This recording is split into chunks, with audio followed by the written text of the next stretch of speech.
Music. This is a popular story with my family and most of my friends. Amanda is my brother's girlfriend at the time of the story. She was looking for her first apartment and moving out of her parents' house. She and my brother didn't want to move together since they'd only been dating for a few months. She opted instead to search for a roommate online. She found an ad titled something like "Roommate Wanted, Females Only." This sort of thing was common since the area she was looking in was mostly young professionals. The listing was for a room in a house for about $225 a month, which was quite cheap compared to most of the other places listed. The occupant listed herself as a 23-year-old college student who wasn't comfortable with living with any males. The other roommate would have their own room and attached bathroom. So far, Amanda was into this place. However, the listing only had a single photo from outside the property. Amanda sent an email wanting to meet the occupant and tour the house. Within 30 minutes, she received an email back with all the details and a time to stop by. The girl worked late hours and wanted Amanda to stop by at 8 p.m. when Amanda arrived. There was a handwritten note on the front door saying, "Door broken, use back door." Walking around, the house looked nice, but slightly unkempt tall grass, weeds, dusty windows, etc. Still, no alarms for Amanda.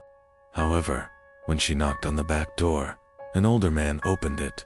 At first, Amanda thought she had the wrong house, but the man reassured her and said that the occupant was out and that he was the landlord. He explained that the occupant had asked him to meet Amanda since she was working late. He seemed pleasant and offered to show her around. Alarm bells started going off, but not at red alert yet. First, the guy was clearly in his 40s, unshaven, and looked like he lived in his car. Also, only the kitchen light was on as they walked around the house. Amanda noticed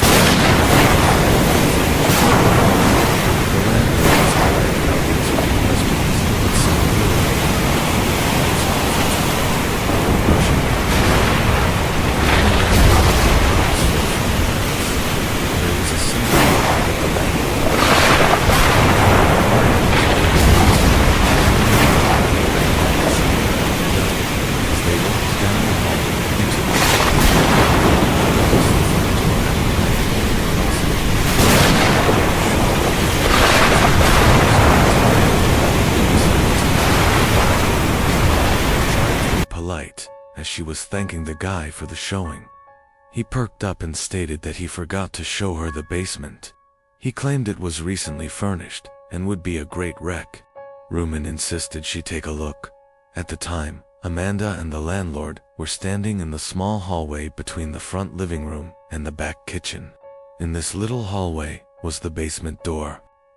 When he opened the door, it swung outward, creating something of a barrier between Amanda and the back door. The basement was pitch black. He smiled, motioned down the stairs, and said, "Ladies first." What happened next was nothing more than a stroke of luck. Amanda got a text just as some random person parked in front of the house.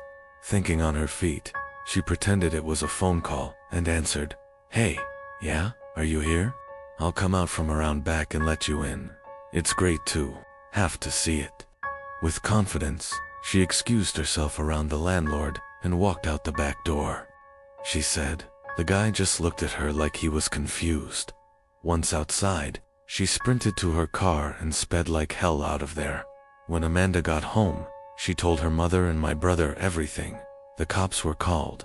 They took her statement and went to investigate. The Craigslist post had been removed.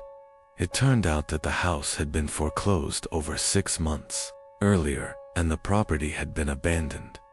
When the police investigated, they found that the closed room the so-called landlord didn't want Amanda to look in was where the man had been staying. There was a pile of old dirty blankets, rotten food, and empty gallon jugs everywhere. More disturbing, he had plastered ripped-up pages from porno magazines all over the walls of the room. The really scary part, though, was the basement. The man had tied a thin piece of fishing twine at about shin level across the stairs, about halfway down.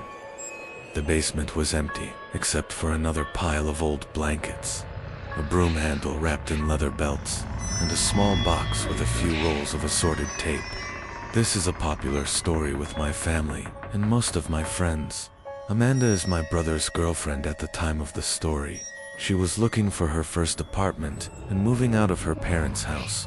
She and my brother didn't want to move together, since they'd only been dating for a few months. She opted instead to search for a roommate online. She found an ad titled something like "Roommate Wanted, Females Only." This sort of thing was common since the area she was looking in was mostly young professionals. The listing was for a room in a house for about $225 a month, which was quite cheap compared to most of the other places listed. The occupant listed herself as a 23-year-old college student who wasn't comfortable with living with any males. The other roommate would have their own room and attached bathroom. So far, Amanda was into this place. However, the listing only had a single photo from outside the property. Amanda sent an email wanting to meet the occupant and toured the house. She received an email back with all the details and a time to stop by. The girl worked late hours and wanted Amanda to stop by at 8 p.m. when Amanda arrived. There was a handwritten note on the front door saying, "Door broken, use back door." Walking around, the house looked nice, but slightly unkempt tall grass, weeds, dusty windows, etc. Still, no alarms for Amanda. However, when she knocked on the back door, an older man opened it. At first, Amanda thought she had the wrong house, but the man reassured her and said that the occupant was out and that he was the landlord. He explained that the occupant had asked him to meet Amanda since she was working late. He seemed pleasant and offered to show her around. Alarm bells started going off, but not at red alert yet. First, the guy was clearly in his 40s, unshaven, and looked like he lived in his car.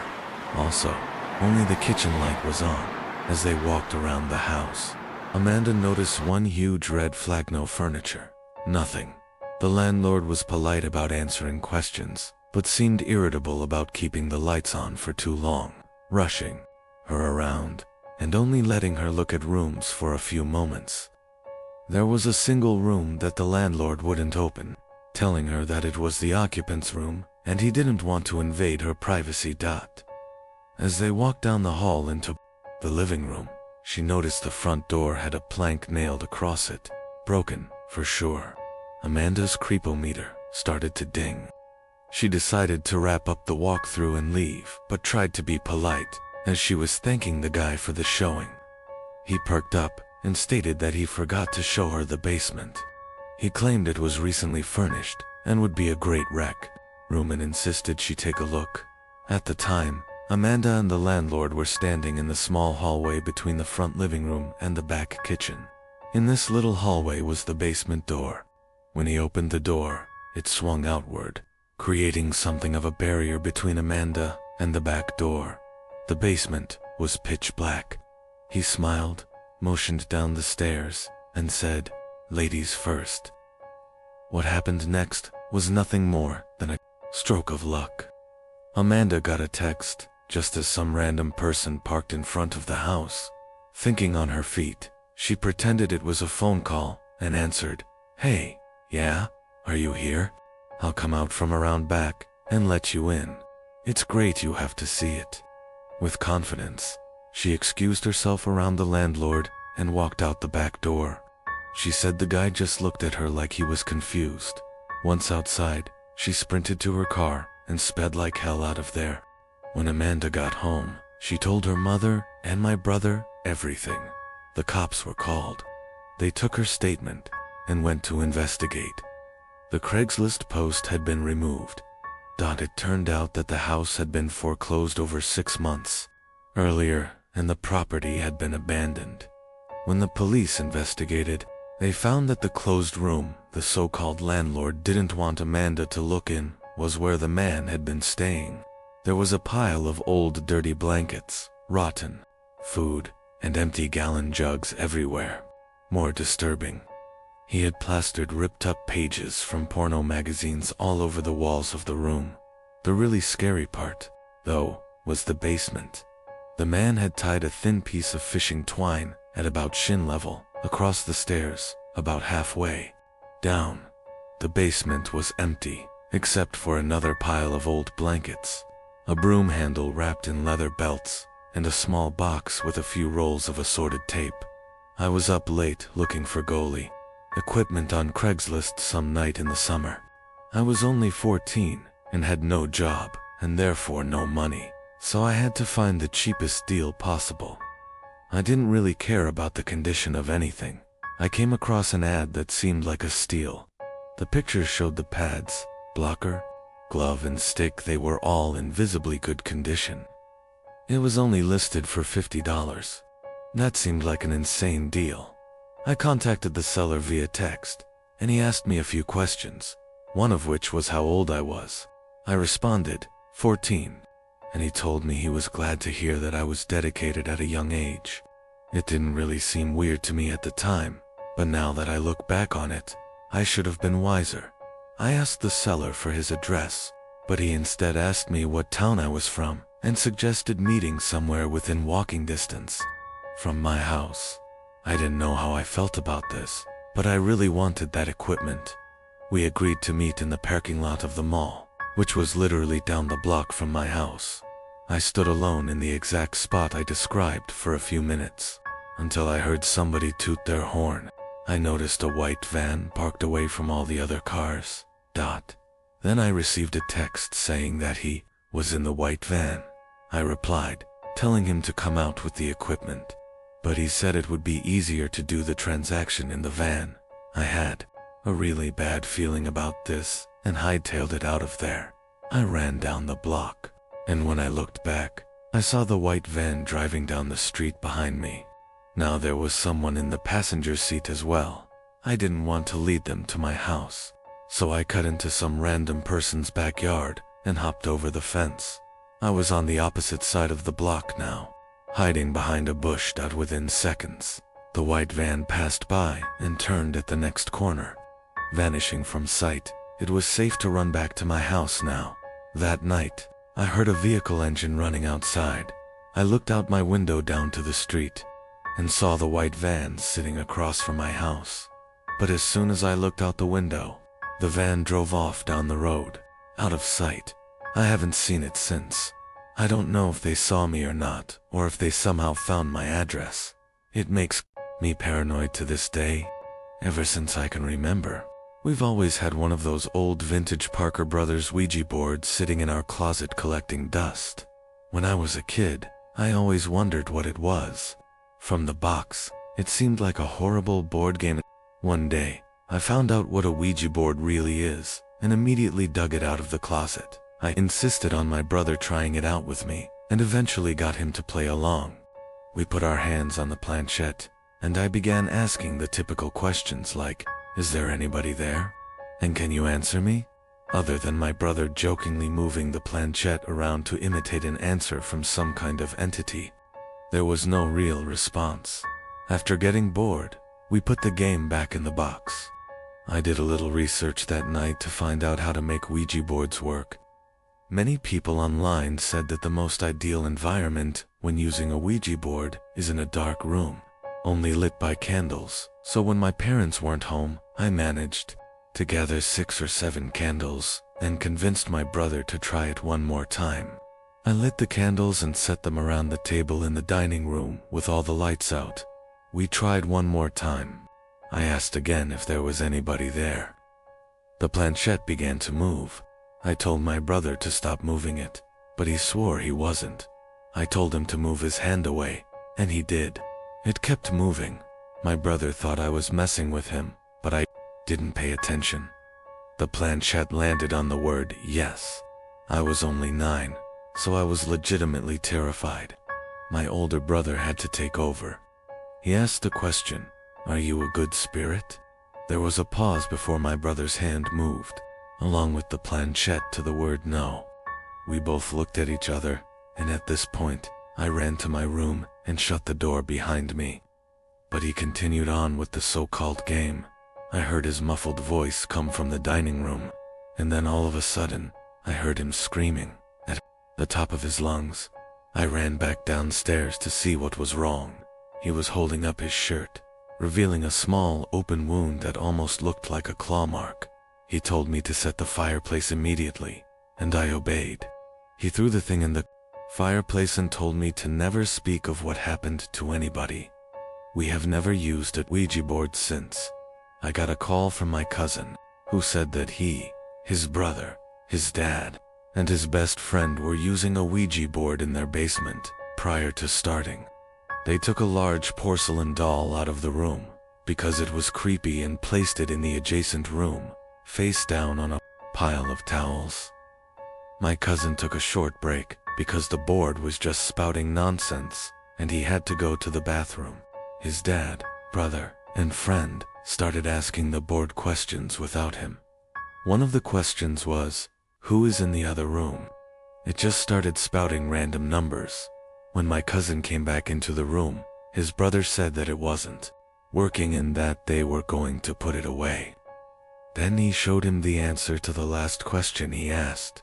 He said, "Dude, that's my social security number." Then they started to talk to whatever started spewing answers out. It told my cousin he would die in the Air Force. At this point, they told the entity they were communicating with to prove itself. It then spelled out the word "da," and they immediately got a bad feeling. They opened the door to check on the porcelain doll they had laid in the other room. When they opened the door, the doll was standing upright in front of the door, staring at them. Everyone freaked out and ran out of the house. His best friend burned the Ouija board, and I think he temporarily went nuts for a few months. Months later, my cousin, for some reason, joined the Air Force and is now on a base in Europe. I had some of my friends over one night, so we tried out the Ouija board we found in someone's garbage. It had the board and the glass piece that you hold on to.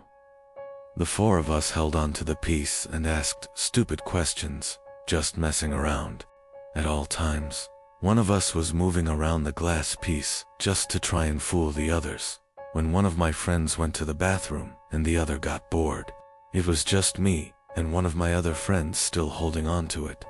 I asked the board when I would die. The piece started slowly moving to the letter T. I laughed, looking at my friend, thinking it was him, but he just told me that he thought it was me. The piece then moved to the letter O, then M dot, then back to O, then R, and then R, and then I realized that it was spelling out the word tomorrow. My friend let go of it, and it stopped moving, so I was convinced that it was him. But he swore left and right it wasn't him. But here's where it gets horrifying. The next day, while walking my dog to the preserve, my dog's collar suddenly snapped, and he was free from the leash. He darted into the road, and I immediately chased after him, only to hear the horn of an oncoming car blaring and getting louder. I dove as fast as I could out of the way, just barely grazing the car with my foot as it passed. But it didn't end there. Later that same day, while sitting under the ceiling fan in the kitchen on full blast, I got up to get something out of the fridge. Behind me, I heard a loud crashing sound as all the glass on the table shattered, and everything fell onto the floor. The fan had fallen off the ceiling, and I was inches away from being decapitated. I really don't know if I find it to be a coincidence that the day after the Ouija board said I would die, I had 2 near-death experiences. All I know is I'm never touching a Ouija board again. I have never really told people about this.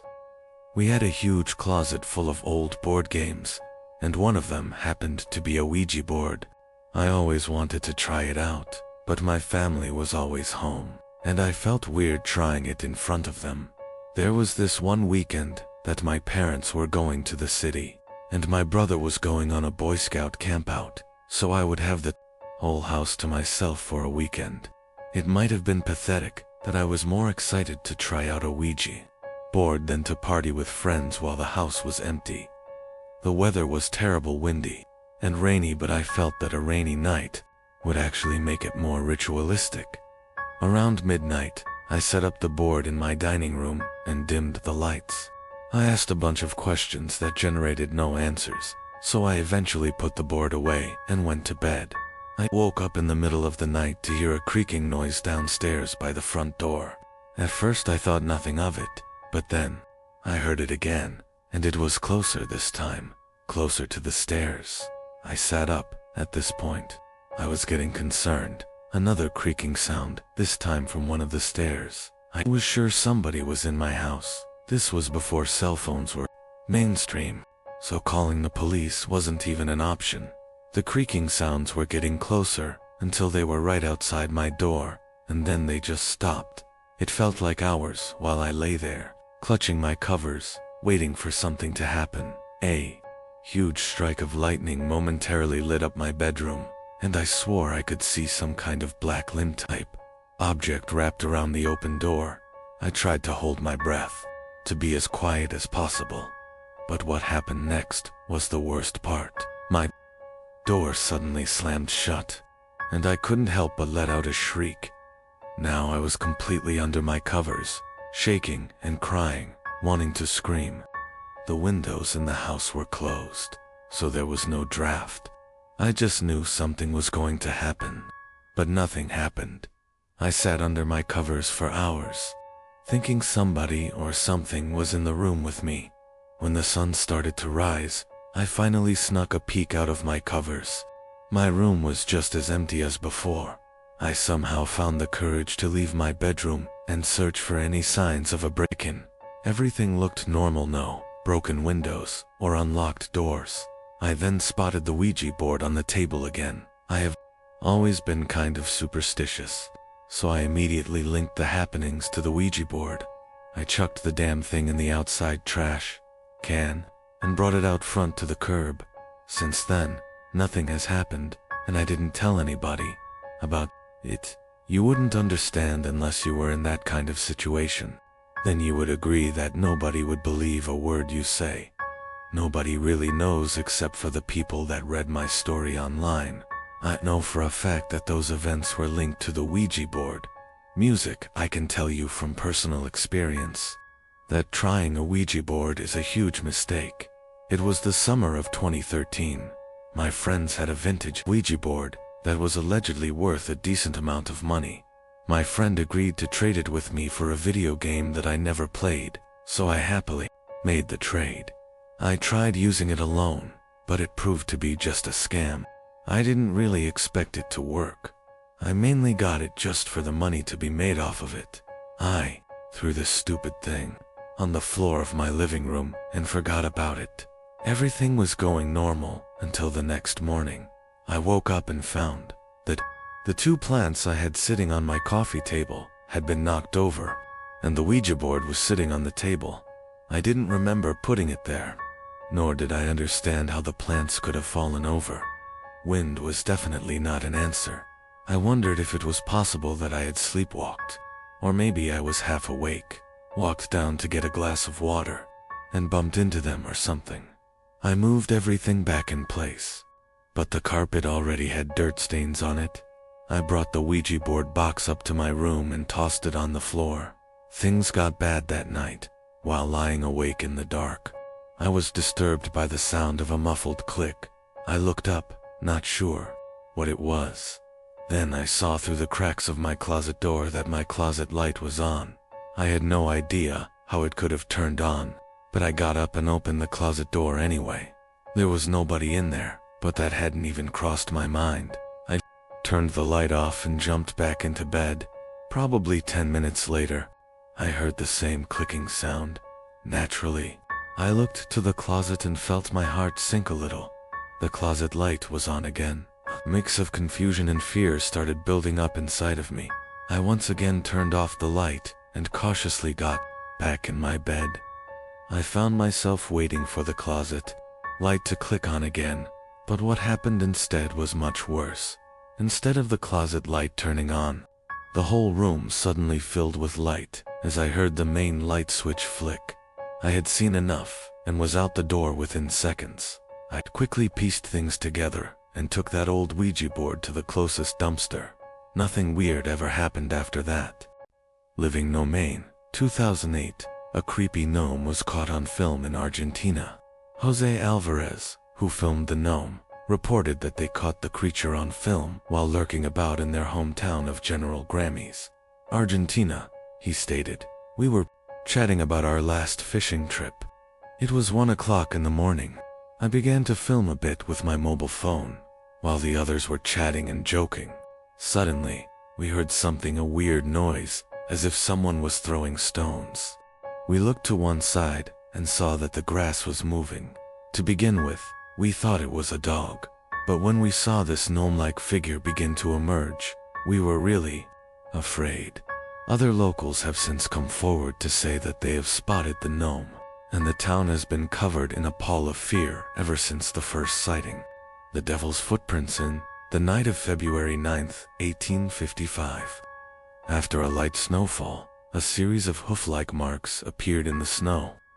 These footprints, measuring 1.5 to 2.5 inches wide and 8 inches apart, continued throughout the countryside for a total of over 100 miles.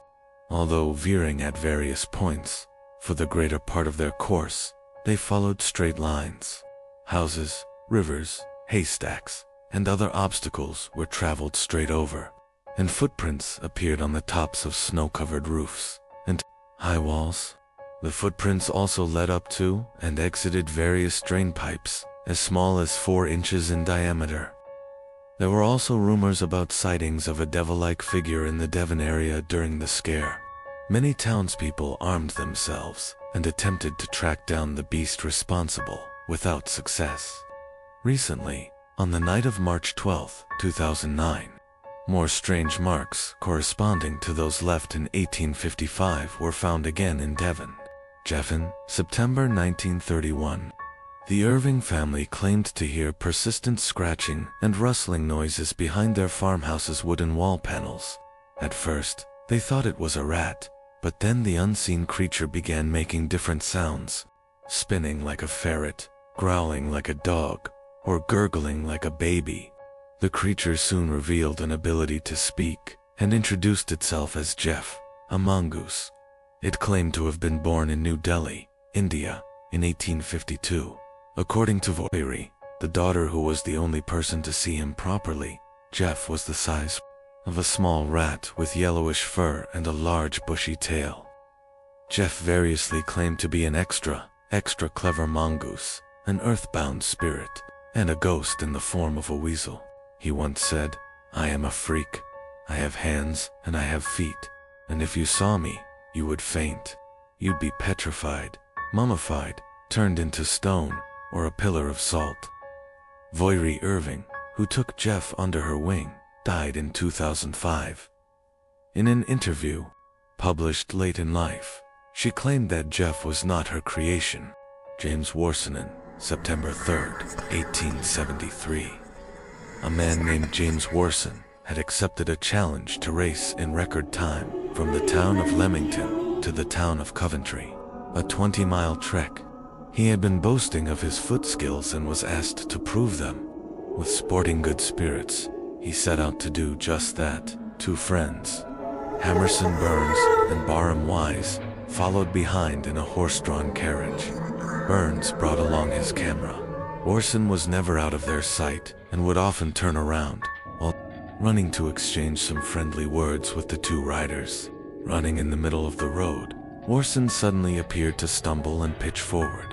He had time for only one short, piercing scream. Wise later said, "It was the most ghastly sound either of us had ever heard." But as Worsen pitched forward, with a terrible cry, instead of falling to the ground as he appeared to be about to do, he completely and totally vanished mid-fall before ever striking the ground. The road itself told the story, and Wise took the pictures to prove it. There, in the soft dirt, were Worsen's footprints. They led down the middle of the road, looked as if the runner stumbled, and then they disappeared. A search was called, and the locals scoured the area for James. The bloodhounds used in the search were strangely reluctant to approach the spot where Warson disappeared. He was never seen or heard from again.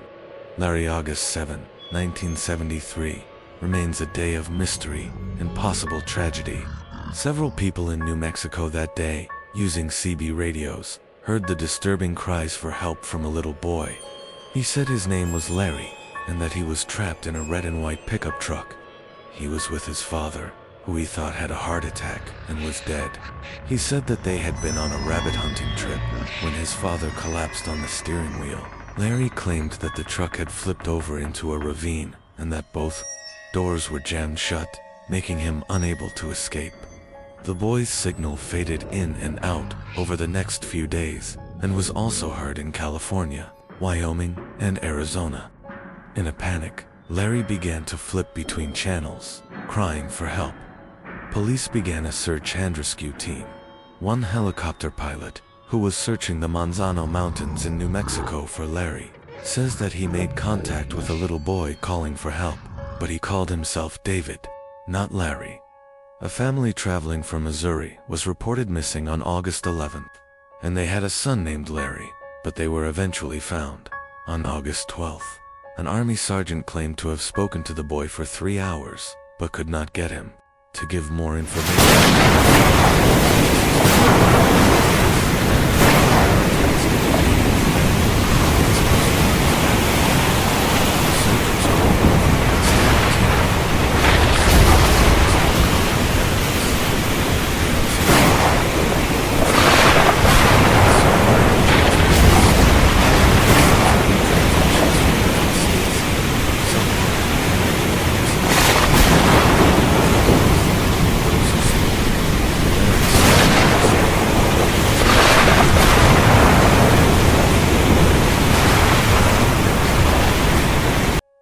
On November 29, 1970, a father and his daughters were hiking in the Isdalon Valley in Norway when they came across the partially charred remains of a young woman. She was surrounded by a large quantity of sleeping pills and bottles of gasoline. All the clothing she was wearing had the tags removed, and her fingerprints had been sanded off. A dental screening was done, and some of her dental work was performed using techniques only found in Latin America. She was eventually traced back to 2 suitcases at the NSB train station in Bergen. Her luggage contained a prescription lotion with the doctor's name removed, a few pieces of broken glass with partial fingerprints, and 500 German marks, the equivalent of $350. Under the lining of one of the suitcases, they discovered that the woman had traveled by train across Europe under 9 different names. There were diaries found with her, things that contained cryptic notes, which the police deciphered as codes listing the places she had been. Witnesses say she wore wigs as she traveled and spoke several languages, such as French, German, English, and Dutch.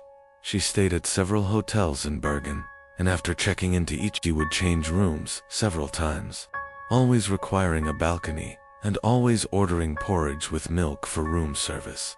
A local man told the police that 5 days prior to the body's discovery, he came across a very elegant woman while hiking. He noted that she wasn't dressed for the outdoors, much less for a remote hiking trail, and that her face was distorted with fear. He claimed that she attempted to mouth something to him, but was followed closely by 2 large men in black coats. Man waited 32 years to come public with this story, stating that when he contacted the police, the officer who answered told him, "Forget her, she was dispatched. The case will never be solved." Story 1. The doll. Ironically, on Halloween night, it was pretty late, close to midnight, so all the kids in the neighborhood had already gone home. Even our neighbors across the way had stopped playing their corny Halloween tape. No, the ones with the creaking door sounds and witch cackling. It was just me and my cousin Q, sitting in the living room.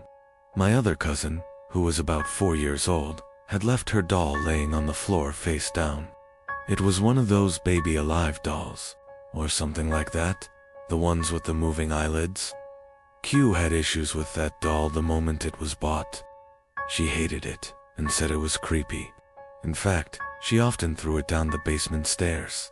I had no problems with it, and so it stayed on the floor so my little cousin could pick it up in the morning.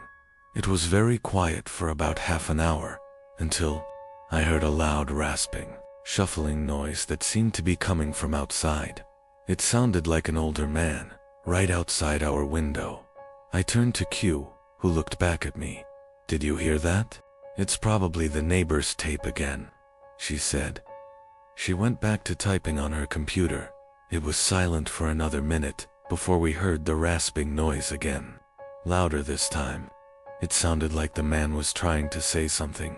I got up from the couch and peeked out the window. Absolutely no one out there, not even in the street. Our neighbor's house was dark. It was as still as any night in our quiet neighborhood. "There's no one out there," I said, looking back to Q. She didn't say anything. I was kind of getting freaked out. Another minute passed, and this time there was whispering, but loud whispering. I remember, it sounded like a kid and a woman. Q finally looked up from her computer. "It's that doll," she said. Of course, she thought it was. She was very superstitious. I gave her a skeptical look. Let me say this, I don't believe in the paranormal. I leaned down and picked up the doll. It was fine. Her eyes were closed. I forgot to say that it had a voice box in it, but it didn't. "Have any batteries?" I put it back down. "No, it's not. Just leave it alone," I told her. It was silent again. I went back to my seat on the couch. The rasping started again, and I heard the man say something garbled, followed by wheezing. I jumped up from the couch. I was going to see if it was coming from the backyard.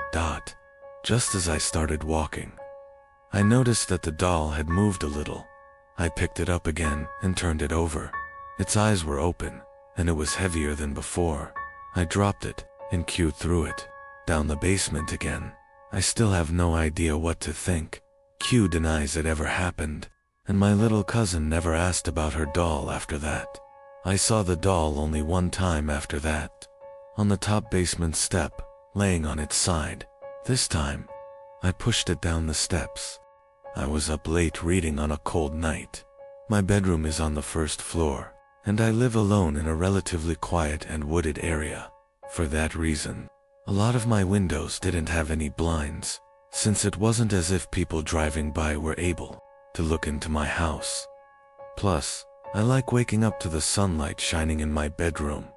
But this one night made me regret never getting blinds in the bedroom after finally shutting my reading lamp to get some sleep. I had a good few minutes of silence before I heard the sound of something hitting the window. It sounded like a single tap from a person's fist. I was facing away from the window and didn't want to turn around. I was used to hearing things like tree branches brushing up against the walls and windows, but I distinctly recognized the sound to be a fist hitting glass.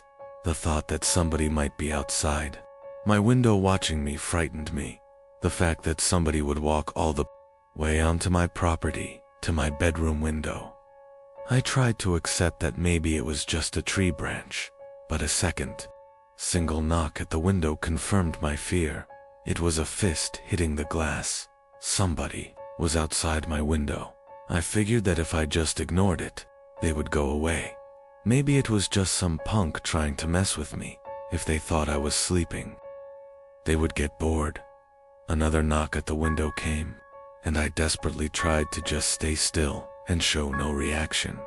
But when the fourth knock came routinely, I decided enough was enough. I should confront this jerk like a real man. I turned to the window and just barely caught a glimpse of a black shadow quickly moving under the window. For some reason, actually seeing something at the window killed any courage I had, and I ran to the kitchen phone and called the police. They said they would have an officer over in 10 minutes. When I hung up, I saw something in the corner of my eye. I turned my head and saw somebody standing outside my kitchen window, surely looking at me only for a second, though, because as soon as I noticed, he took off. Somebody was watching me through all the windows. Then I received a disturbing phone call. It was my neighbor, who also happens to be my best friend. He happened to notice through his window that 3 people dressed in black walked onto my property earlier, one of them with a sharp, shiny object in his hand. This only made me panic even more. I ran upstairs where I knew I couldn't be watched and hid in the bathroom. I heard constant single knocks at the front door downstairs. No way it was the police. I just prayed they would get there in time, and thankfully, moments after the knocking stopped, I heard heavy banging at the front door, followed by someone screaming, "Police." It turned out to be the cops. But whoever the 3 men were had already gotten into the woods. It might have been more than 3, don't even know. All I know is they were never caught, and that I went out to get blinds the same day. Story 3. The creep. Parents are divorced, and I was living with my dad. I'm an only child, so the only time I was around kids my own age was when I was out making friends with kids on the block. There was this one kid that lived on the corner of my block. His name was Tom. I met him while riding my bike. He strangely invited me over to shoot some hoops with him, so I did. He was a lot older than me. I was 12, and he was 16. I found out after hanging out with him a lot that he was an only child as well, and that he also lived with his dad at first. I found him very relatable. I gave him my phone number, and he would call to hang out. Sometimes he would come over and play video games, but then he started getting weird. He would call non-stop. If I didn't answer, he would begin to leave annoyed messages. He would call 5 or 6 times before coming over and ringing the bell. If my dad wasn't home, I usually didn't answer it, but when he was home, he would force me to hang out with Tom, even though I told him he was creepy.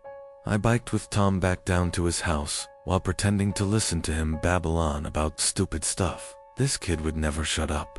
I needed to find a way to get him to stop looking for me. Then, for the first time, he invited me into his house. I really didn't want to go in, but it didn't seem like I had a choice. The second I walked into the door, the foul, disgusting odor of his house filled my lungs.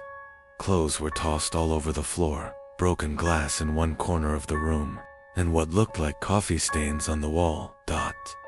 It was the most disgusting place I'd ever seen. And then, a huge shady-looking man walked out from another room. He looked at me with a very intimidating look. I felt myself backing up away from him, until Tom introduced him as his father. The man just gave me a big grunt and stomped off into another room.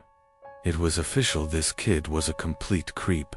I needed to get away from him for good.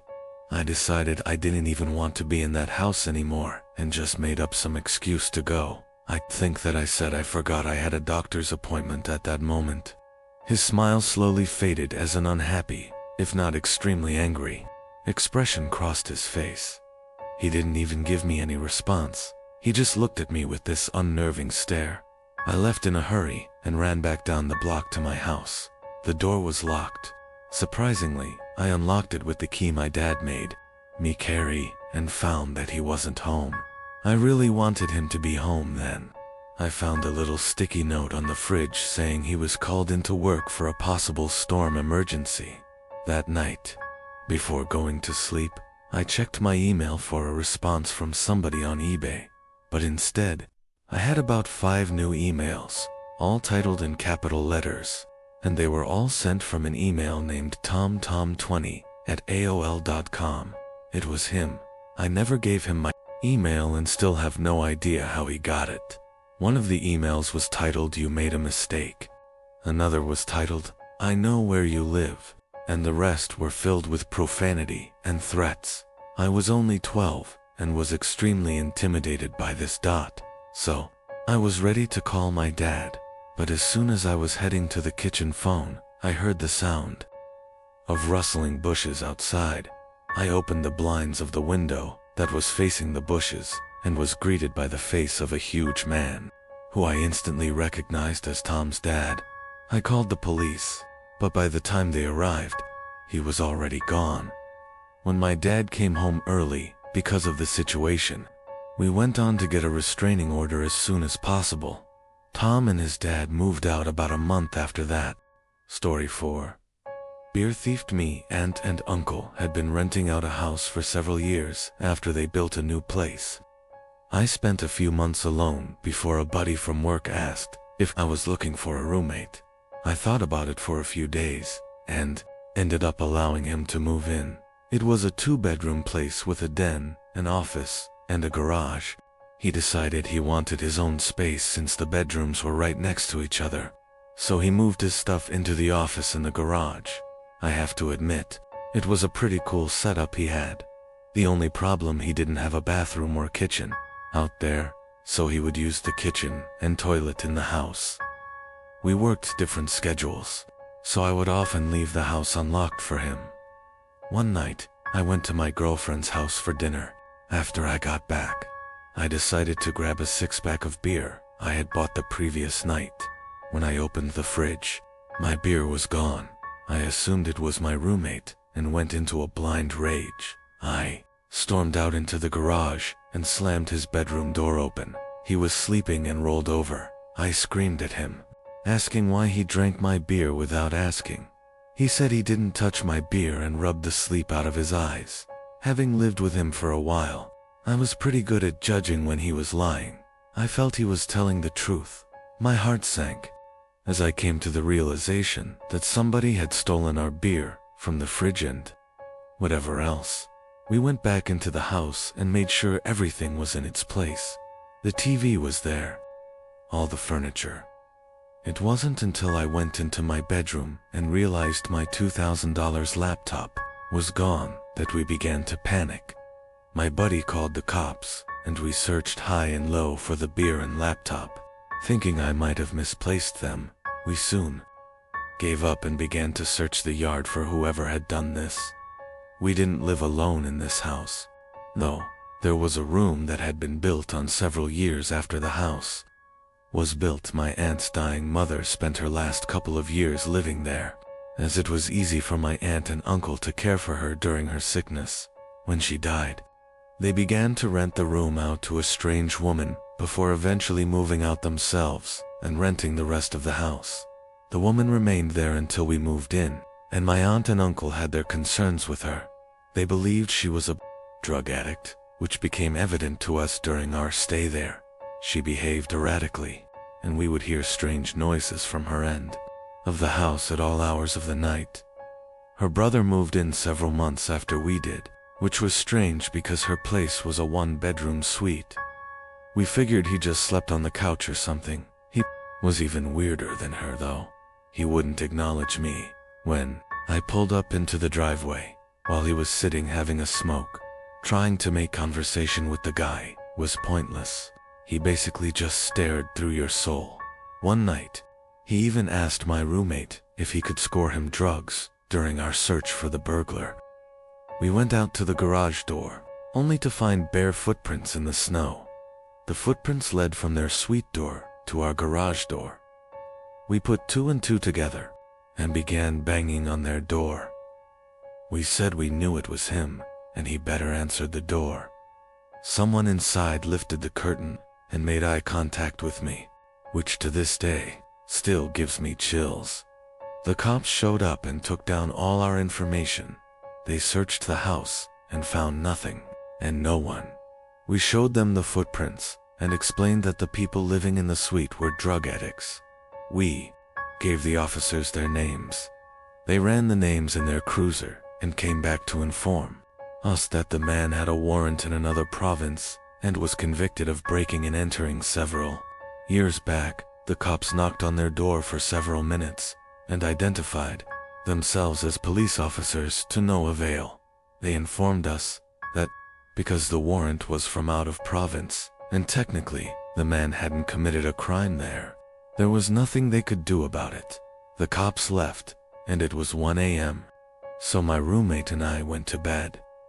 The door that connects the 2 weirdos' suite and my part of the house could only be locked from their side of the door. I completely forgot about this before falling asleep. During the night, I heard footsteps outside my door and a few loud bangs. My doorknob began to shake violently.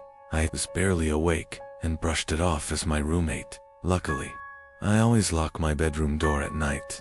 The next morning, I asked my roommate what was so important at 3 a.m. that he would need to try and get in my room. He told me he slept through the night and hadn't even gotten up to go to the bathroom. My heart sank. I told him what had happened during the night. I have never been more glad that I locked my door at night due to some silly childhood fear that I've held on to into adulthood. To this day, I wonder what would have happened if I left my bedroom door open and that man got into my room. Needless to say, my buddy and I moved out of that place a few weeks later. Story 5. Creepy. Man, it happened on my friend's 21st birthday. We were throwing him a big party filled with alcohol. There were a lot of people I didn't know there. It was just chaotic in the house. There were probably 100 people. But even in all the chaos, I noticed one shady character that stood out. There was an older man sitting in the corner of the room, just kind of watching everybody drinking and dancing. I didn't think much about it at first, assuming it was someone's dad or uncle or something. But as the night died down and more than half of the guests had already left, the man was still there by himself in the corner. At that point, I asked one of my friends who that guy was, and he said he had no idea. We decided to wait until most of the guests had left, figuring maybe he would too, and when the last of the guests were gone, we went back into the living room and, surely enough, he was gone. I felt relieved immediately, even though it wasn't even my house. That man just seemed so out of place, and it was downright creepy. Me and a couple of other friends slept over that night. I slept on the couch in the den. Falling asleep was easy with all the alcohol running through my veins, but staying asleep was a problem. I woke up in the middle of the night feeling insanely thirsty and having to go to the bathroom. I first went to the bathroom since it was closer, and then went up to the kitchen and got a glass of water. When I went back down to the den and laid back down on the couch, I noticed that the sliding door to the coat closet across from the couch had been slightly slid open. It was too dark to see anything else, like anything inside of it. I felt a chill run down my spine as I remembered the creepy man sitting in the corner. The idea of that man hiding in the closet immediately popped into mind. I continued to lay still under the assumption that he was watching me through the open door of the closet. I began to plan my escape. I could jump over the other couch and land right next to the stairway upstairs to the living room, but I just had to gather up the courage to do it. Then I saw the closet door slide open a little more, and that's when I got the courage to run for it. I jumped over the couch and ran up the stairs. I could hear the closet door fully slide open and somebody running after me. I screamed at my friends who were on the couches to wake up. All three of my friends that were in the living room woke up and looked at me as if I were crazy. I knew that we now outnumbered him 4-1, so I looked at the stairs and waited, but he never came up. My friends demanded an explanation, so I told them that the creepy man from earlier was hiding in the coat closet and he almost chased me up the stairs. Just then, we heard the back door from down in the den open up, and we all looked at each other. We called the cops, but the man was never found. He simply left through the back. Story 6. Creepy girl. When I was going to college in North Carolina, I started working at a local TJ Maxx store for some extra cash. Since I was in class during the day, I usually worked the later shifts. One night, I was walking to my car. As a safety protocol, all the employees left together, and the security guard would watch from the sidewalk to make sure we all got to our cars all right. I was approaching my car when I heard a car pull up behind me. I turned around, and there was a woman with her teenage daughter in the passenger seat. She rolled the window down and started giving me a story about how they just came into town to visit family, that they were out of gas and had no money. Then she asked if they could borrow a few dollars. I told them the truth, which was that I had no cash on me. I never carry cash. She just looked at me and asked very hurriedly if I would get into the car with them. go to the gas station and buy them about $10 worth of gas. Obviously, I said no. She asked a few more times. It wasn't until I had said no that I noticed that daughter in the passenger seat had been staring at me the whole time. She was licking her lips and wringing her fingers. At that point, I bolted back to the store where the security guard was because they had pulled up behind my car, so I would have been stuck there. I told him what had happened. He started walking to their car, and they sped off. Story 7. Working the night shift. Working the night shift always sucked. I'd work in an office building and would constantly do the night shift. Since it was the only time that fit my schedule, I was almost always the only person on the floor I worked on, possibly in the whole building. There was always a kind of eerie feeling being in such a big building, with most of the lights out and absolutely no one around. But on the upside, it was peaceful and less stressful, and I was able to get a lot of work done. There was this one night though.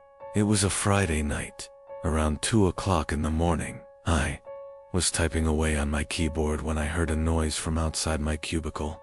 It sounded like just a random crack from the walls or something. That was unusual in this building, but I didn't get too concerned about it. I resumed typing away and was once again interrupted by a sound this time. The sound of a computer starting up. It caught me off guard. I was sure nobody else was working the night shift. I stood up on my chair to get a view over the cubicle walls. The glare of a computer screen in the dark was visible in a cubicle on the opposite side of the room. Then I did something stupid, something I regret. I asked if there was anybody there, yelling, hoping to get an answer from a fellow employee. But instead, I saw the glaring light of the computer monitor across the room turn off, and there was once again nothing but darkness on that side of the room. I started getting nervous. I turned off my lamp and computer screen so that I wouldn't give away my position to whoever that was. I crouched down and tiptoed across to a nearby cubicle. There was just utter silence. I sat waiting for something to happen, for God knows how long, but I eventually decided the coast was clear. I tiptoed past all the cubicles until I reached the opening near the exit door to the stairs and elevators. And that's when I realized that my fearful suspicion was true. There was a man crouched down behind a plant in the corner of the room, dressed in all black. I felt my heart sink as I noticed him, but it didn't seem like he knew that I had. I turned back to the stairway door. There was no way. I was going to wait for the elevator and take that chance. I casually opened the door and closed it behind me, proceeding to walk down the stairs. After making it down about 2 flights of stairs, I heard the door above me push open aggressively, followed by manic, echoing footsteps coming fast down the stairs. I raced down, running as fast as I could, all while the footsteps above me were getting louder. I finally made it to the first floor, raced through the lobby, and out the front door. Whoever was in there didn't follow me. I immediately called the cops, along with one of my bosses. My boss said no one was scheduled to work except for me. The cops scanned the place from top to bottom. There was no one in there. I couldn't help them out with any description other than that he was wearing all black. I did continue to do the night shift for about a week after that, with my boss allowing me to lock all possible entrances to the floor, including the elevators. But I still wasn't comfortable with it, so ever since then, I've been doing the day shifts. Story 8. Someone in my house site was 4 a.m. on a Saturday night. I woke up to my stomach rumbling, and nothing is worse than trying to sleep on an empty stomach, so I got out of bed and made my way to the kitchen to make a sandwich. But immediately, I noticed that the cabinet was open. I'm always super obsessive about closing everything I open, so I couldn't believe that I had done that. I found it more odd than most people would. That's just how I am. Most people would shut the cabinet and forget about it. But I went as far as investigating around the house for any unwanted guests. There was nobody in any of the closets I checked. But when I went down to the den, the back door was wide open. I was certain now that someone had been in my house. I somehow had the nerve to step outside and turn on the patio light, and there was somebody sitting in one of the patio chairs. He looked at me with a blank expression and got up slowly. He looked filthy, almost homeless. His hair was down to his shoulders. He started walking closer to me. I couldn't tell what his intentions were, and I kind of just stood there, almost taking him as harmless. But then, he suddenly lunged at me. I barely had time to shut the door and lock it. We stared each other down for 10 seconds through the glass, until I finally realized I should be taking that time to call the cops. I ran to the kitchen to get the phone, and as I was dialing, I noticed when I got back that he was already gone. I still called the cops, but nothing was ever found of the man. Story 9. My phone man. This is a very weird story that took place a few months ago. I still live in the same house this happened in. I have an electrical outlet under my bed that I use to charge my phone with. I leave my phone up on the ledge above my bed every night, usually using it as an alarm. However, something strange started happening on a Monday night in February. I woke up to my alarm clock blasting, only it was still dark out. I looked at my actual alarm clock sitting on my desk. It was 4 o'clock in the morning. I wasn't sure if I had accidentally set a new alarm.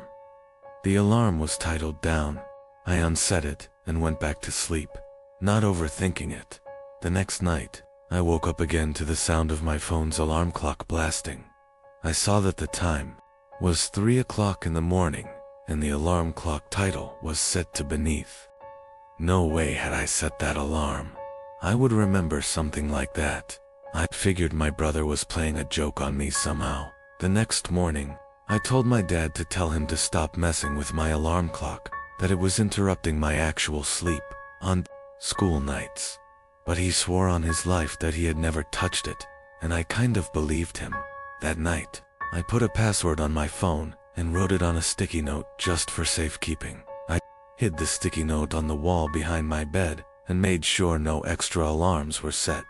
The only one was set for 8 a.m. I fell asleep, but once again, I woke up to the blasting alarm clock in total darkness. 2 a.m., the alarm was titled. I was a little freaked out now. Something was really wrong with my phone. I was sure someone was hacking into it. The next day, I left it off for the whole day, in hopes that whoever was messing with it would forget about it. That night, I used my actual alarm clock on my desk instead. I set it to 8 a.m. and went to sleep. But when I woke up, there was once again no sunlight. My alarm clock was off, so I couldn't see the time.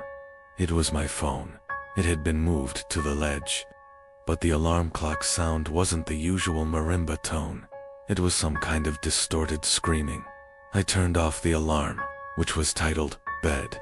1 a.m. I was laying there, clueless, not knowing what to think. My phone was at 10%. So I reached down under my bed to try and find the charger that's normally plugged into the wall. It was missing. And then, at the worst possible time, I realized exactly what it all meant. The 4 alarm titles formed a sentence. Down beneath the bed. I tried to pull my arm away, but it was too late. I felt a hand grab my arm and squeeze tight. I screamed as loud as I could, loud enough for all the neighbors to hear. I heard my parents' bedroom door open and footsteps running over to my room. My door opened and my dad barged in with a baseball bat.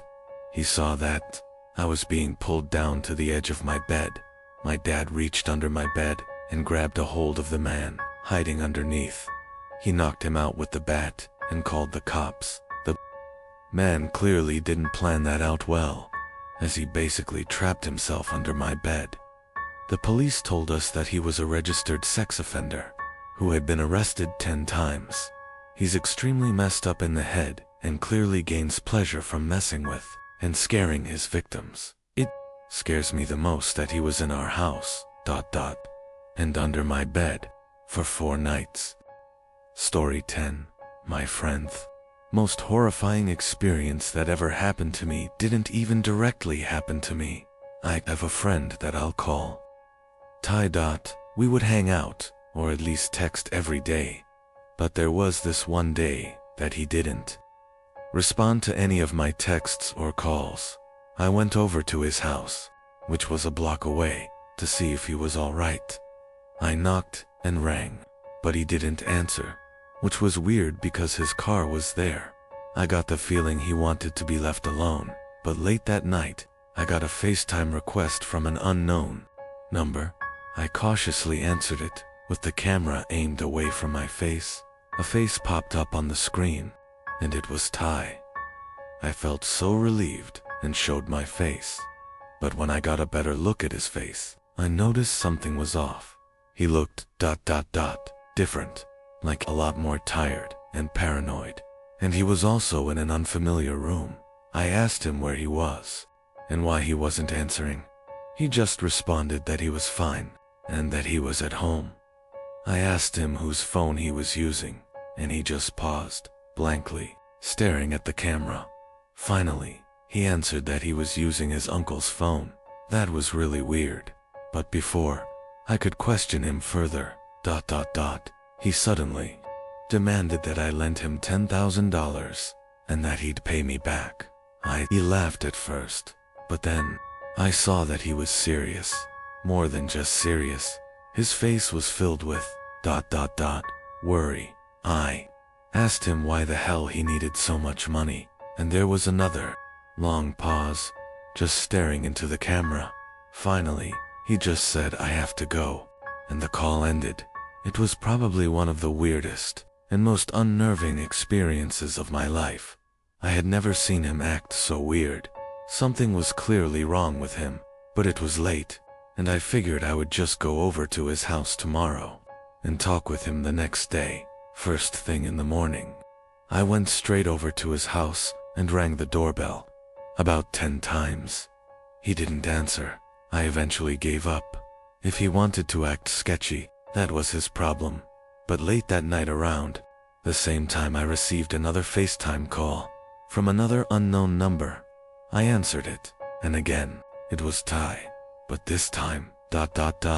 he looked like hell. His hair was a mess. He had a cut on his forehead, bags under his eyes. I didn't understand what the hell was wrong with him. He wouldn't tell me anything. He just kept demanding $10,000 to be paid to some random address. I kept telling him no, and then he said something ... something that still haunts me. In a shaky, nervous voice, he said, "Come on, don't point a gun at my back." It hit me like a bullet. He said this ... and his left eye twitched ... just slightly, like a wink. And then the call ended abruptly ... and I could only imagine ... what was going to happen to him by some miracle. I remembered the address. I called the cops and sent them there. Immediately, it was an old abandoned house on a basically deserted block, miles away from my house. They found Ty ... in the basement, beaten, senseless, barely alive. But they got to him just in time. The sicko that did this to him was already long gone. Ty doesn't like to talk about it, but the most he ever told me was that ... he was walking home ... before everything went black, and he woke up ... in a dark basement. In 2005, a young woman living in a remote farmhouse who was taking care of her ill elderly grandmother was suddenly awoken from a nap by loud and crazed screaming. After rushing to her grandmother's room, she saw her cowering under the sheets, like a little girl. The young woman, whose name has not been disclosed, shook her grandmother vigorously to get her attention. When the grandmother finally regained composure, she claimed that she saw a red figure standing by the door, one that she could only describe as Satan. The grandmother stated that she had never hallucinated in her life, and that she knew what she saw was real. A 67-year-old retired teacher came to the hospital, claiming that she had visions of odd-looking faces hovering over her. But she wasn't going crazy. Laboratory tests also ruled out 2 common culprits of hallucinations: infection and drug interactions. In fact, the patient and her family were so concerned in the days before she came to the hospital that they asked a priest about performing an exorcism. The woman drew a picture of what she saw. The faces had large teeth, eyes, and ears, and a horizontally elongated shape, like a football. It was determined that the woman had a condition called Charles Bonnet syndrome. Patients with the syndrome may see small people and animals, bright moving shapes, or distorted faces. These hallucinations are purely visual. No sounds accompany them. In 1995, a man named Tomakata had just recently lost his mother to cancer. He locked himself in his bedroom for days, completely depressed and devastated. One night, he woke up to the sound of the wooden floor cracking, as if pressure was being placed on it. He looked up and saw his mother standing by the doorway, watching him. His screams were so loud that his neighbors called the police, who were the ones who got this information off of him. Doctors found nothing wrong with him that would normally cause hallucinations. As far as anybody knows, he hasn't seen her since. This happened when I was really little, and I lived alone with my single mom. She always came to check on me every night when she would get up to go to the bathroom. This one night, in particular, I remember waking up thinking I heard something in my closet. I looked up, and my mom was at the foot of my bed, giving me a playful wave. She told me to go back to sleep. She then went into my closet and pulled the door until it was just barely open. She just stood in there, poking her head through the crack of the barely open closet. I remember vividly seeing her eye peeking through the crack at me. I laughed, like any little kid would do in this situation, and then fell asleep. Moments later, when I was eating cereal the next morning, I asked my mom why she was hiding in the closet last night. She just stopped and gave me a puzzled and concerned look. She told me she hadn't been in the room all night. At first, she assumed somebody had broken into the house, but she soon realized it was some kind of hallucination or dream. Since this experience, I have only had 2 other hallucinations, neither of them as vivid or as creepy as this one. I used to be a trucker and would do a lot of late-night runs. I usually had my coffee to keep me going through the night, and even then, it would still be tough. This night, however, I didn't have my coffee, and things weren't going so well. On several occasions, I almost fell asleep behind the wheel, and I was only just barely able to save myself from completely drifting away by actually feeling the truck drifting off to the side of the road. Then, just as I thought I was regaining my awareness, I saw a black figure coming up in the road, right in the path of the truck. I swerved away to avoid the figure and just barely missed it.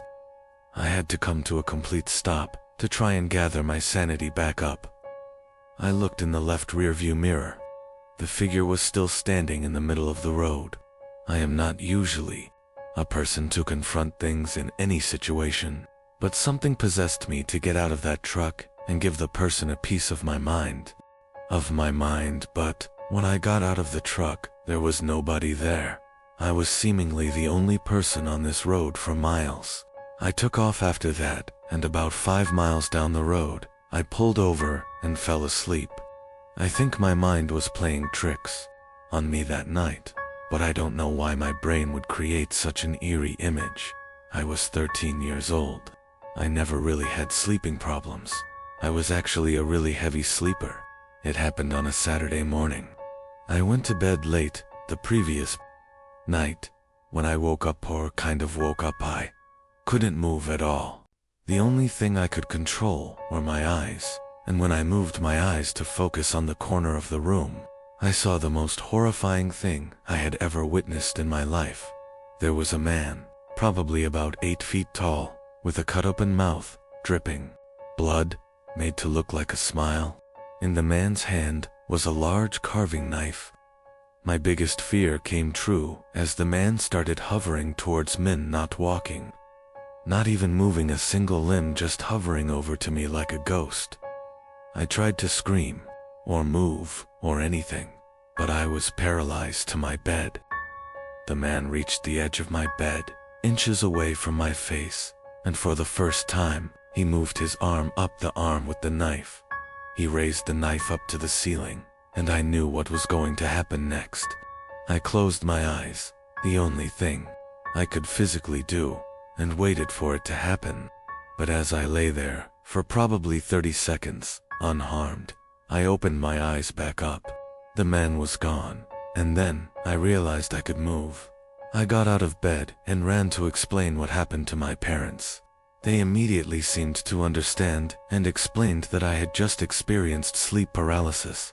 I don't know why I hallucinated something so horrific, but the fear was genuine, and I can still remember the man's face. Being a single mother and having to work 2 jobs, I always have to hire a sitter to watch my 3-year-old son. I have a long drive from my second job, and on a few occasions, I've almost fallen asleep behind the wheel from exhaustion. There was one night that I felt myself starting to doze off, so I tried pinching myself, shaking my head, and doing anything to wake myself up. There were no lights at all on this highway, which made it even worse. Then I heard a giggling sound coming from behind me. I looked in the mirror and saw my 3-year-old looking at me in the back seat. I slammed on the brakes and looked at the back seats to find them empty. 10 seconds later, I got a phone call from the sitter telling me that he had fallen down the stairs and broke his ankle. I was fully awake after that and sped home.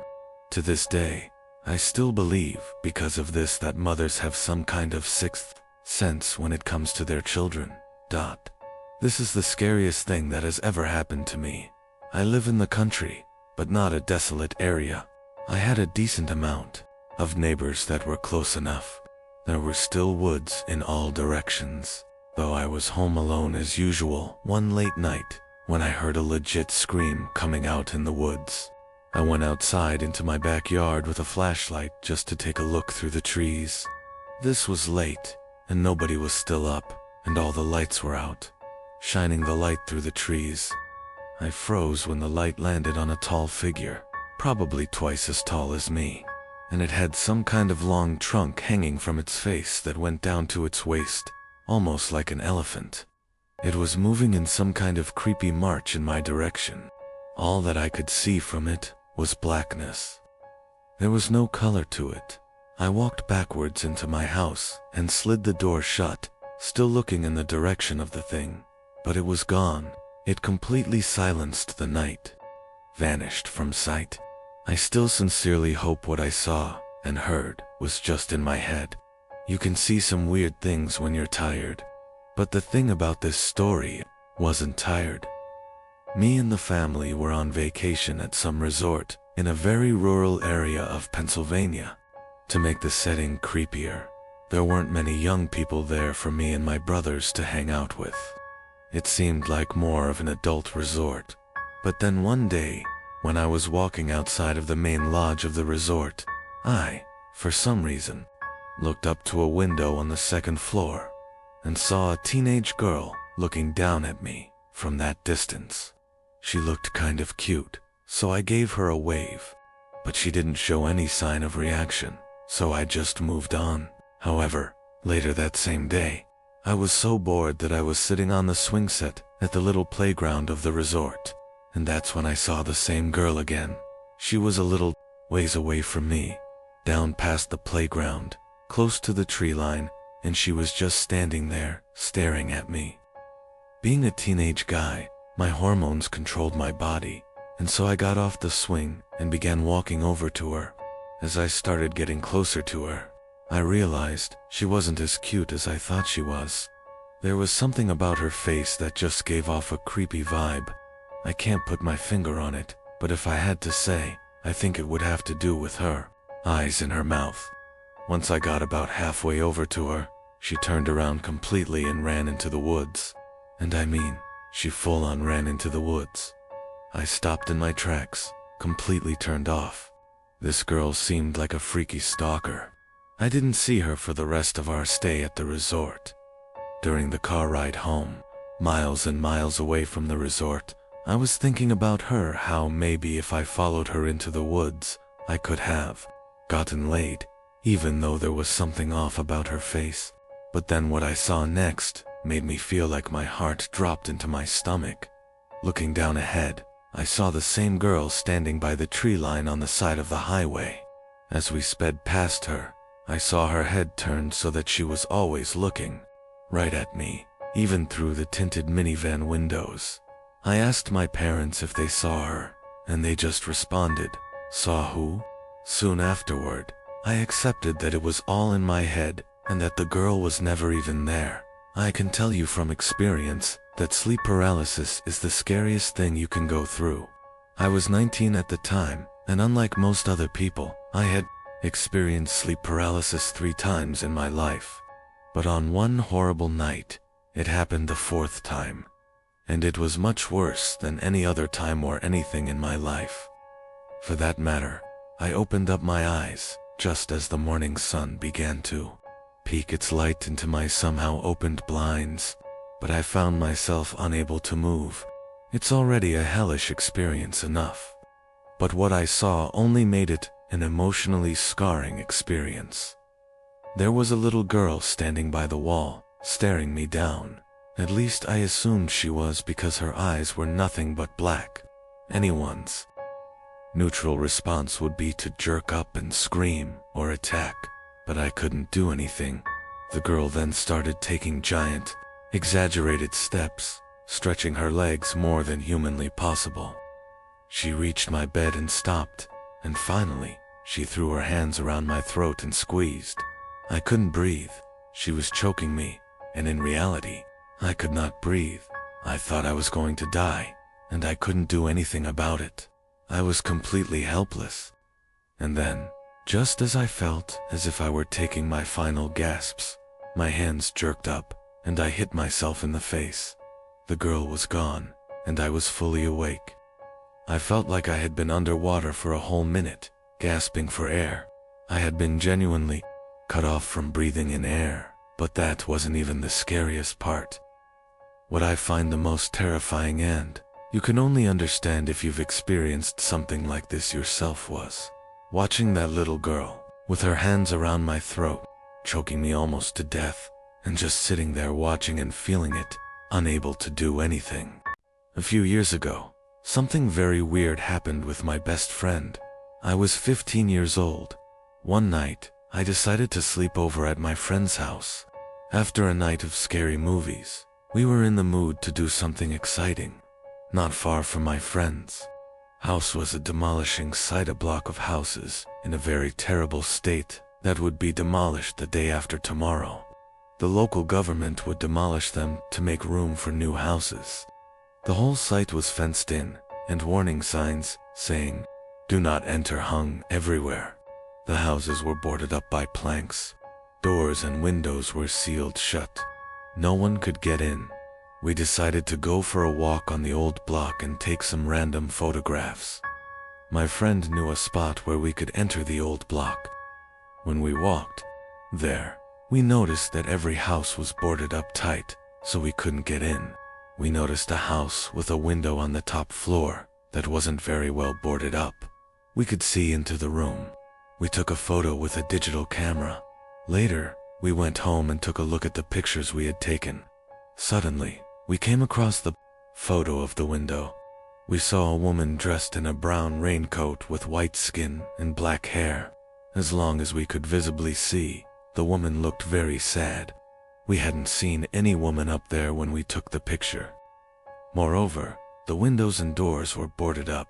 We went back to the house to see if that was correct. After investigating, it really was. Everything was tied shut, and there wasn't a woman. This story isn't mine, but rather my friend's from Japan. I'll call him Rita. It happened back when Rita was only about 11 or 12 years old. Rita was a rather attractive kid and had his fair share of admirers. One girl was extreme with her crush though.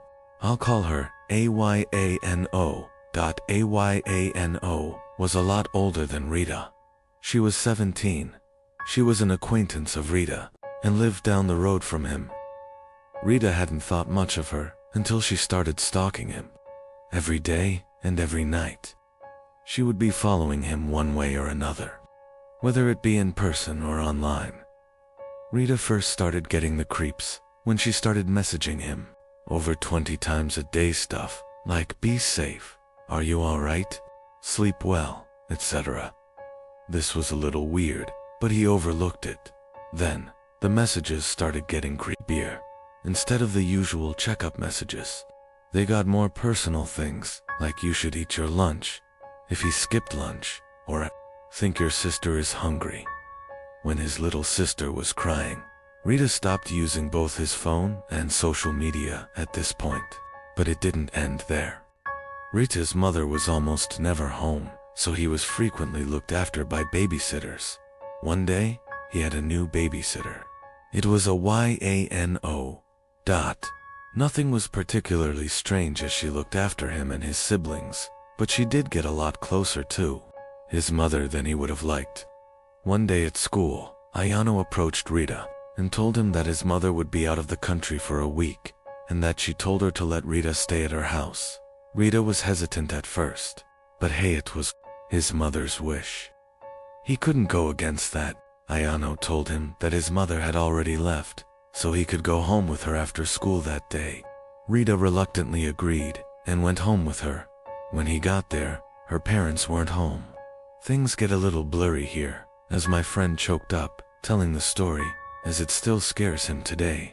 He said Ayano would play weird games with him, stuff like family, where she insisted she was the wife and he was the husband, as well as things like cops and robbers, and games to see who would get scared first, where she would blindfold him and leave him in a silent room for hours on end. He was 5 days into staying at her house, and Ayano had gone to her part-time job. She had left the doors locked, and the windows were too high to jump from, so we just stayed in front of the TV, where he saw a chilling news report. It was a missing child report, the missing child being him, before he had the time to catch the number to call. The TV switched off, and Ayana was standing behind him with the remote in her hand. Rita freaked out, crying and screaming. Ayano held him, but he managed to wiggle from her grasp just in time to open a window and cry for help. Luckily for him, a couple walking past heard his cries and called the police. Within an hour, the police arrived and found him locked in her bedroom with a blindfold and his hands tied. I realized something. He wasn't moving away anymore, nor was he dancing. I watched in horror as the distant shape of him got bigger and bigger. He was coming back my way. He was coming back my way, and this time he was running. I ran too. I ran until I was off the side road and back onto a better lit road with sparse traffic. Looking behind me, he was nowhere to be found. The rest of my way home, I kept glancing over my shoulder, always expecting to see his stupid smile, but he was never there. I lived in that city for 6 months after that, and I never went out for another walk. There was something about his face that always haunted me. He didn't look drunk, he didn't look high. He looked completely and utterly insane, and that is a very, very scary thing to see. In the mid-80s, my mom was a cleaner in Australia. She would clean houses in suburban areas and would sometimes do houses in rural or wine regions. She would leave business cards at the local shops and got most of her business this way, as well as through referrals and word of mouth. One day, she got a call from a lady who sounded like she was around 60, asking Mom to clean her old farmhouse. She made a lot of odd demands, and Mom would usually meet clients before taking on new business. In this case, the lady did not want to meet my mom and said she would leave the keys under the front doormat. Mom agreed, mainly because the lady was quite obviously wealthy and was offering to pay her substantially more than she would normally expect. Mom went to the house on a Monday morning and said she already felt unnerved by the long driveway. The house was essentially in the middle of a very large and very empty property. She found the keys and started cleaning. About an hour into the cleaning, she heard the back door shut. Mom was told no one would be at the house, so she immediately felt unsafe. She stood frozen in the kitchen for what she said felt like 3 or 4 minutes, although she said it couldn't have been much longer. There was no other car on the property. She wanted to leave immediately, but had 2 rooms left to do both. Were bedrooms. As time passed, and she heard nothing else, she decided that perhaps it was nothing. Or maybe something had fallen, and it wasn't the door after all. She walked up the hallway and stepped into the bedroom. All over the bed were black and white photos. As Mom got closer, she realized that the photos were all of her. Some were taken at our family home, and others were taken at houses. She would clean some through windows, some over fences. She used the house phone to call the police, and immediately drove to the end of the driveway. The lady ended up being investigated but continued to claim that it was a break-in. After some time, the police stopped searching, and we ended up moving to a new town 4 months later. I'm 22, and this incident happened a year and a half ago. I had just moved into my first apartment and was in the process of moving in. The door that led to my apartment locked itself automatically when closed, so I was going to the entrance of the apartment complex to get my mail. While talking on the phone with my friend, I returned to the apartment and sat on the bed while opening the mail. While using the phone, I dropped it on the floor, and it landed under the bed, so I had to lie on the floor and stretch for it. I saw something that caught my eye. There was someone under my bed. My eyes widened, and I choked back the urge to scream. The person under my bed was lying still, with his back towards me and his head to his chest, so I couldn't see his face and he didn't see me. Trying to be rational while so many thoughts rushed through my head, I picked up the phone and said, "Sorry, I dropped my phone. I'm just going to take a shower and call you back." The bathroom is right by my bed, so I hastily walked in, quietly locked the door, turned the shower on, jumped out my window, and called the police. They told me to wait nearby, but to go across the street and see if anybody came out of the apartment complex door. This was during the summer, and it was still light out. I placed myself across the street, hiding behind a car while watching my open bathroom window and the entry door. I called my friend, and he came over just before the police. I gave them my keys, and they went inside. Only moments later, 2 cops came out holding a thin and tired-looking man. His eyes looked crazy, but he didn't try to resist. Blindfolded, and with his hands tied, Rita was unsure of what happened to Ayano. He only remembers the police taking her away, while his mother hugged him. He moved to Australia after this, and hasn't seen his kidnapper since, but he's still at the sound of her name. About 5 years ago, I lived downtown in a major city in the US. I've always been a night person, so I would often find myself bored after my roommate, who was decidedly not a night person, went to sleep. To pass the time, I used to go for long walks and spend the time thinking. I spent 4 years like that, walking alone at night, and never once had a reason to feel afraid. I always used to joke with my roommates that even the drug dealers in the city were polite. But all that changed in just a few minutes of one evening. It was a Wednesday, somewhere between 1 o'clock and 2 o'clock in the morning, and I was walking near a police-patrolled park quite a ways from my apartment.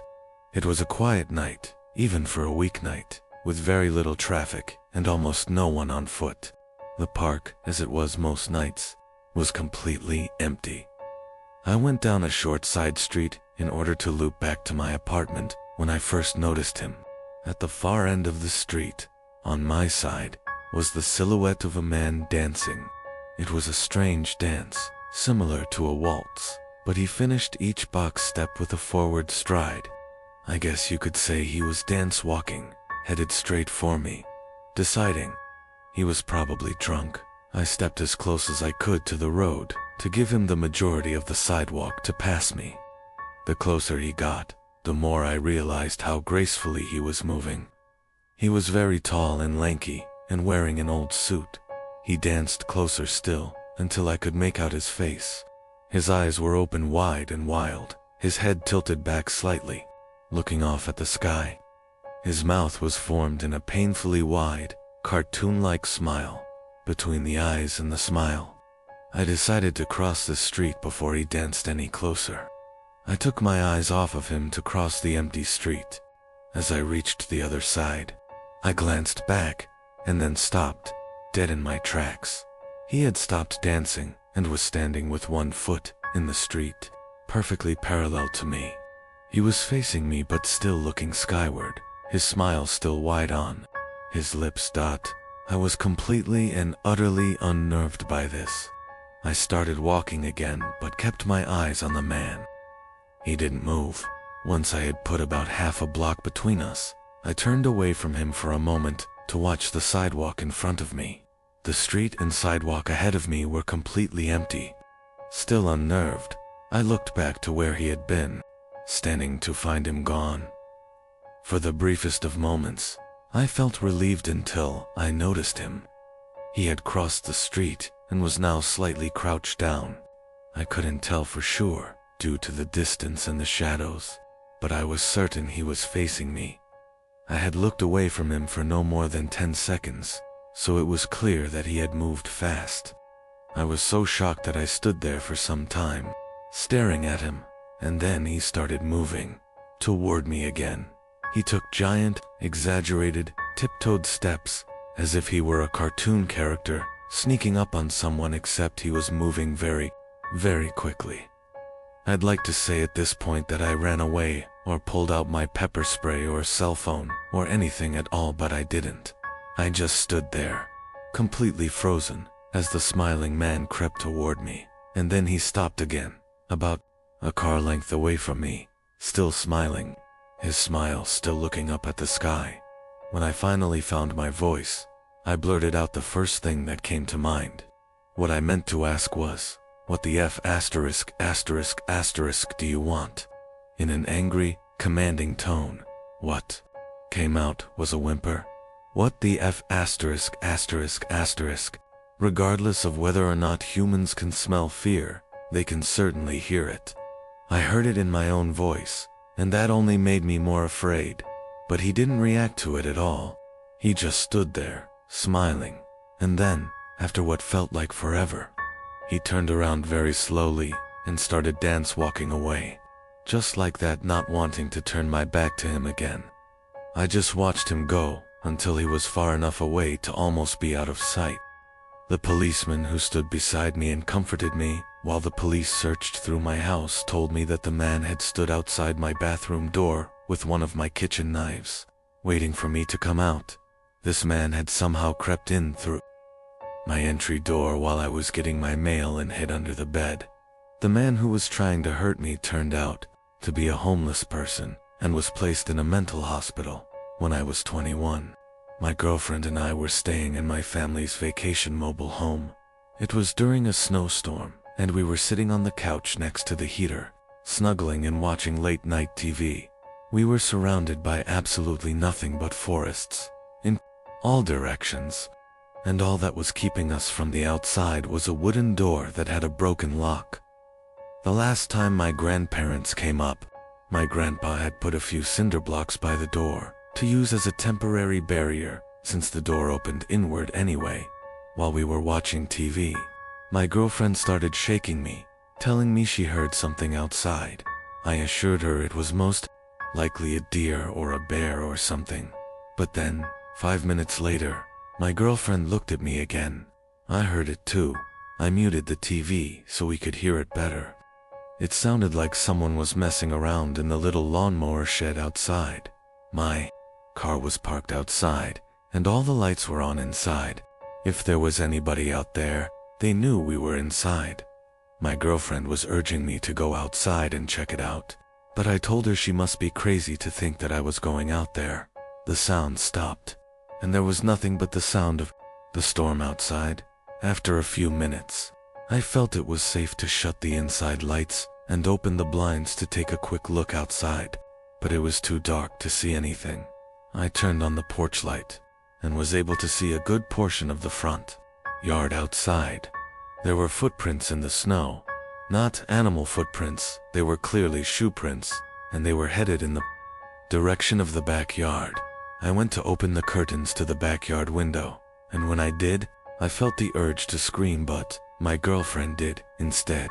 Even though there were no lights in the backyard, We could see a man dressed in all black and wearing a vendetta mask facing the window. I immediately shut the blinds and told my girlfriend to go hide in the bedroom, while I grabbed my grandpa's hunting rifle out of the closet.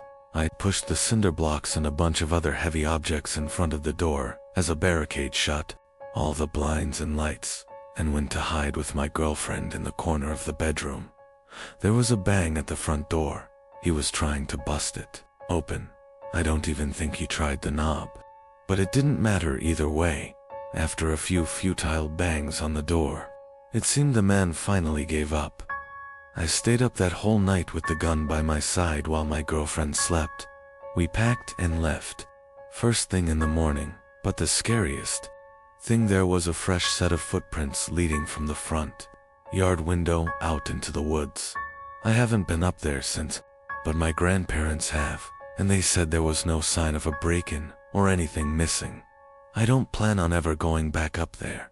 Back when my grandma was still alive, I would always walk down the block to her house every day to help with various chores.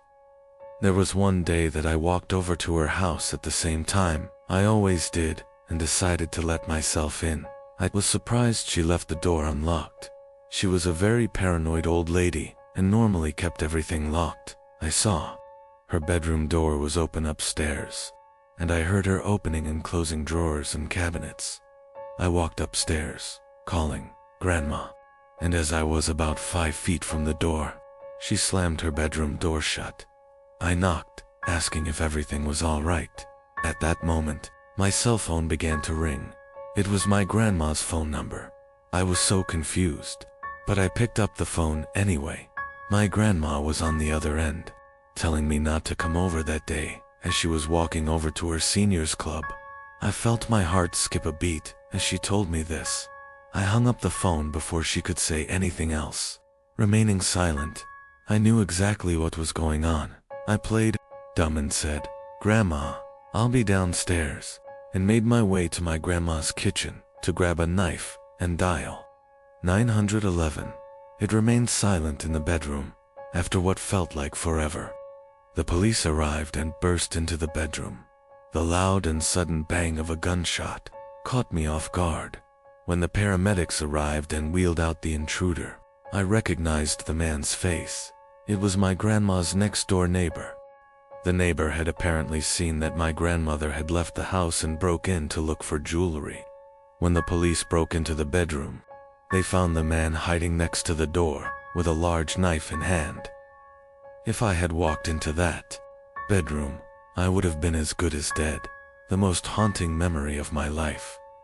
My wife and I were getting home from dinner, and as soon as we stepped out of the car, we noticed that our front door was open. I told my wife to wait outside, while I ran inside, straight up to our bedroom, where I hid the shotgun. I loaded the gun and scanned every single room upstairs. There was no sign of anybody. I made my way down, scanning the main floor, followed by the basement. There was still no sign of anyone, and nothing was missing or moved. I called the cops, and when they arrived, I told them what had happened. They began to investigate, checking the rooms upstairs, followed by the basement. Nothing was turned up. They asked us if we were positive that we had shut the door when we left. I was starting to have doubts, not completely sure if I had, but my wife remained confident that we had. The police seemed sure that if somebody had broken in, they didn't stick around long, as there didn't seem to be any signs of burglary. My wife was worried sick, crying that she wasn't comfortable being in the house.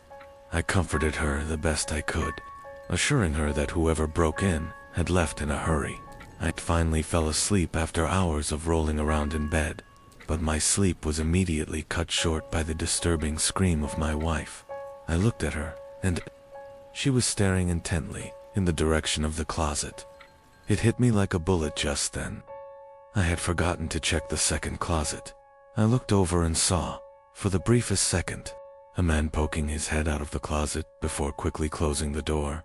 Within 5 seconds, I had the shotgun loaded in hand and cocked it back to let the intruder know that I was armed.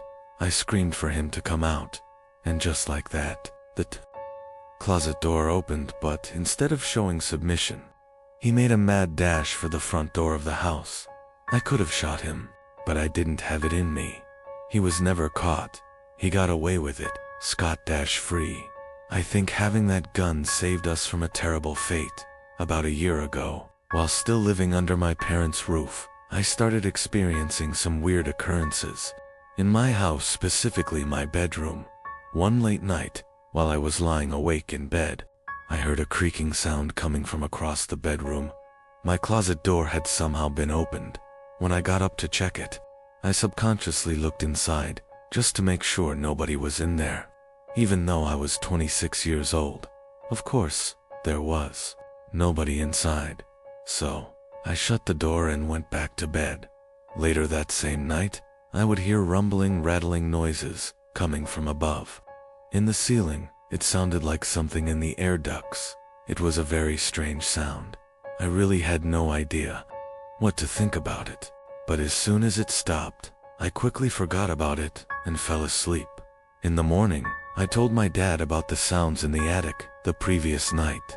But annoyingly, he didn't seem too interested, or he just didn't take me very seriously.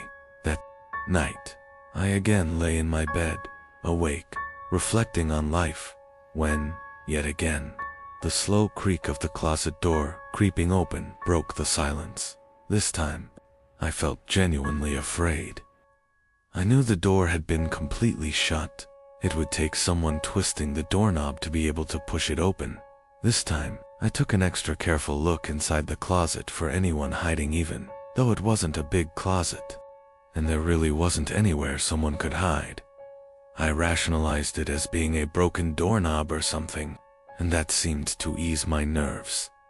That same night, I heard the rattling sounds coming from above the ceiling again. It was exactly what had happened the previous night. The next morning, I convinced my dad to take a look at my closet door, but he quickly determined that the door was fine. When it was closed, he pulled on it, and it showed no signs of coming off the latch. Of course, he suggested that I was simply leaving the door unlatched, but I knew I wasn't. That night, I sat up, waiting for it to happen again, and right on cue, the closet door creaked open. I waited for the sounds above the ceiling, but there was just a long silence. I turned on my lamp and looked up to the air vent in my room, and I screamed at the top of my lungs. I could distinctly see two wide-open eyes peering through the vents at me. My parents barged into my room, asking if I had gone insane. I explained everything, and they looked at each other like I had completely lost it. Not surprisingly, they dismissed it as a dream, or the fact that I was too tired and imagining things. They even began to lecture me about staying up too late, but to this day, I know I hadn't imagined it. It was too real. The closet opening routinely for a fact that wasn't in my imagination. I have never been a believer in the paranormal, but I still have absolutely no other explanation for those 3 nights. I live in the Poconos with my wife and kids. There's a small lake about a quarter-mile away from our backyard. I commonly take my kids down there to go swimming up until last week. That is now. I'm never letting them go down there again. I haven't told anyone about this in fear of sounding crazy. It was last Saturday. We went over to the lake and set up our chairs on the sand. It's like a little private beach in our own backyard. It's been amazing. My wife and I sat in our beach chairs, enjoying the sun while our kids were splashing around in the water. I always tell them not to go too deep. They're still young, 6 and 8. We sat there for a good 2 hours that day. Neither of us was in the mood to get wet. Eventually, my wife got tired and decided to walk back home. I agreed to stay with the kids a little while longer, as they were somehow still having so much fun playing in the sand and water. The sun was setting at this point. I was getting tired. They were going a little too deep, so I called for them to come back closer to the shore. They couldn't hear me, apparently, so I stood up and got closer. Before I could call them again, I noticed something in the water. It looked like a black, roundish object, and it was moving closer to my kids. I ran into the water, closer to them, calling for them to come out. When they got close enough, I dragged them out myself. When I turned back to the water, the object was gone. My kids were confused as hell. I didn't know what to tell them. So, I just told them it was time to go home. We packed up and walked back to the house, but I wasn't happy. When I got home, I was uncomfortable with what I had just seen. That thing looked like no sea creature known to man. Dinner was waiting for us when we got home. I ate really slowly, thinking about the object in the water and whether or not to tell my wife. My wife asked me what was wrong. She noticed that I was eating slow. I decided not to tell her right then. After dinner, I took a flashlight with me and walked back down to the lake. By then, it was already dark out. I got to the lake, but to be honest, I didn't even know what I was expecting to find. I shined the flashlight all around the surface of the water, searching for the black object.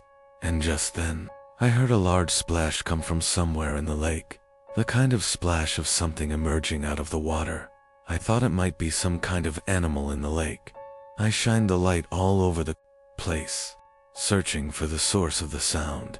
And then I found it, and I realized I was dead wrong.